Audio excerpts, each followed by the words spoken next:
My greedy stepmom is demanding I give her my late mother's house because my father told her she could.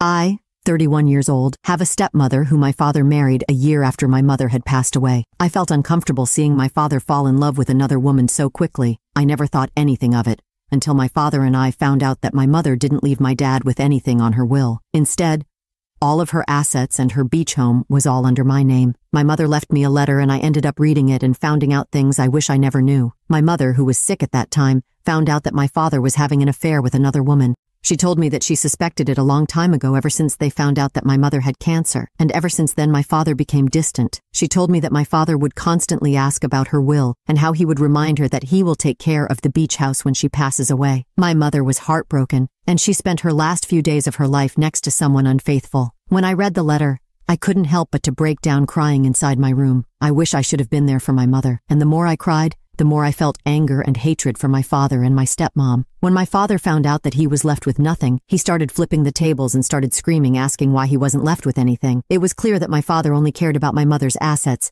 and not for her. I decided to leave my hometown and cut ties with my father and his mistress. I decided to move to my mother's beach house where I would try to start over. I've always worked from home, so moving to another area was never a problem. It wasn't until recently I got a text message from my stepmom. She asked me how I was doing and I didn't respond. She texted again and she was more straightforward. She told me that I needed to move out of the beach house because my father and her will be moving in. But if I wanted to stay, I could pay them rent for my room. I looked at the text completely speechless, not knowing if she was bluffing or if she was serious. I told her that the house was under my name, and that I would call the cops if they ever set foot inside my home. She never responded afterwards. I thought that was the end of it until a couple weeks later, and I had gotten a notification from my phone while I was out grocery shopping that there was motion near my driveway. I opened the app and saw both my stepmom and father stepping outside their vehicle as they continued to unpack their belongings. My heart sank, and I immediately felt anger inside me. I decided to call the cops ahead of time and told them that I had people trespassing my property. By the time I had arrived,